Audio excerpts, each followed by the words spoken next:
What is up, everybody? This is Cody, aka DFS Prodigy, coming to you live top of this upcoming 3-gamer for NBA DFS. So this is a great 3-gamer. I love the value on this slate, as you can already tell. With the Q tags and the out marks, this is going to be a fun 3-gamer slate. Before we begin, hit the like button for me. Subscribe my YouTube channel, that helps me a ton, as y'all know. And now let's dig right into this very first game with the Clippers and the Hawks. So, on the Clippers side, George Leonard, both out. So, this will open up basically Reggie Jackson, Batum, Kennard, guys like that. But let's start with Reggie Jackson. The price did go up. DraftKings did a great job already pricing these guys a little bit higher than normal as a value.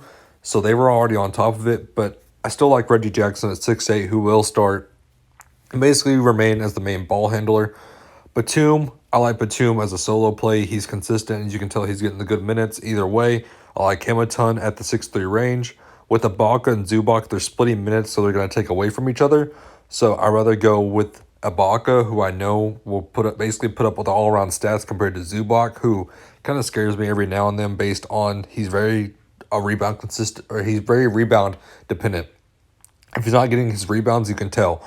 He's not getting you the points. He's not getting you the assists or blocks. So that's why I'd much rather go to Ibaka. With Kennard and Lou Will, Kennard will be basically sliding into the starting line. He's very scoring dependent, but I don't mind him at the 6K range. Lou Will, though, will be basically running the second unit.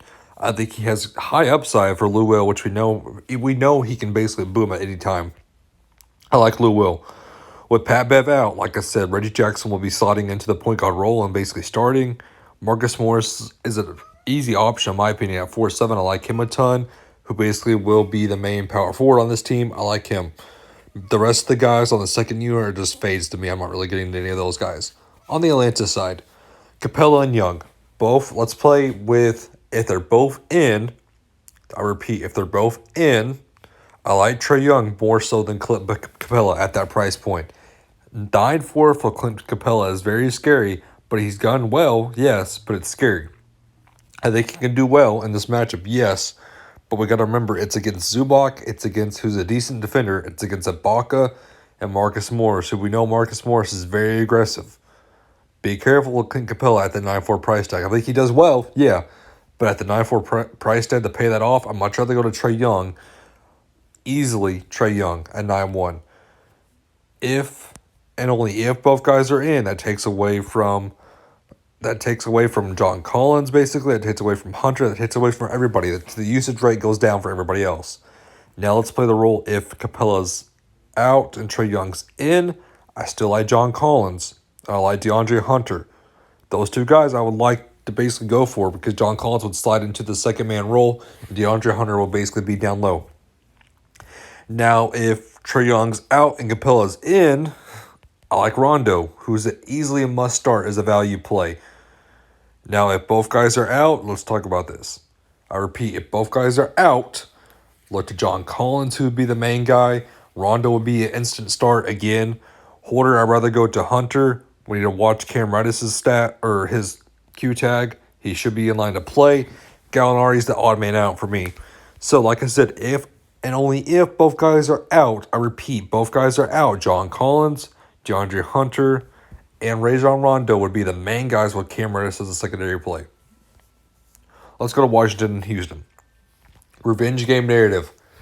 Huge revenge game narrative for John Wall and Russell Westbrook. So, I've already seen reports where John Wall is basically, he's ready, he's fired up, ready for this game. He's ready to go out and basically light a fire on this team and do amazing things. So, let's just start off with the Houston side, plain and simple.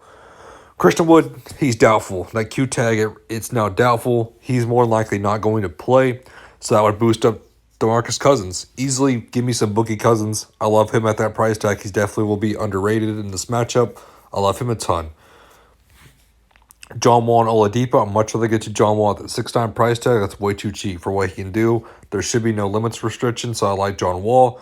Oladipo, he was very basically in foul trouble. We need to be careful with him, but I'd much rather get to John Wall. Eric Gordon, 6'7", way too high for me. Way too high. I like Oladipo and John Wall now with them back. That takes away from Eric Gordon. Tate, that basically I'm off of him now with everybody healthy, and Daniel House I'm basically off of with everybody else healthy. The rest of the team is just meh, in my opinion, with John Wall and with Oladipo healthy and Boogie Cousins. On the Washington side, Brad Beal, I like him a ton. If Russell Westbrook, and only if Russell Westbrook is basically on a minutes restriction. If he's not, then give me some Russell Westbrook all the way at 9-6. I love him a ton. Revenge game narrative. Give me Russell Westbrook. So we still have the main guys out with Bertans, with Rui, with Thomas Bryant, obviously, of course. Ish Smith's out. So, Raul Neto, he's questionable. If Raul Neto's out, then we'll have to go to, basically, it's going to be tough. Let's go to the depth charts on the Washington Wizards. So, with Neto questionable, Winston would be a start, and basically Jerome Robinson either way is the guy I'm looking at.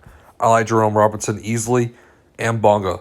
Bonga, Robertson, and basically Garrison Matthews are the main guys I'm looking at on this team. If Neto is out. If Neto's in, I like Neto alone, and I like Jerome Robinson. Jerome Robinson's the main guy I'm confident in either way to see minutes off the bench. So, that wraps up for that team. New York and Utah, basically this team, or this game is just a meh, in my opinion. I'm not really high on this matchup. Julius Randle, the minutes. The minutes is what scares me. I don't know what Tibbs is doing. Randle barely even saw 30 minutes last game. That's going to be tough to pay up 97 for. RJ Barrett, inconsistent as can be. He's tough, in my opinion. Mitchell Robertson is taken away from basically Noel. So him and Noel are splitting minutes, which scares me a ton. I'd rather go to Noel at the cheaper price tag. Burks is the mid-range option I don't mind getting to either way. Quickly and Payton are splitting minutes. I'm off of that.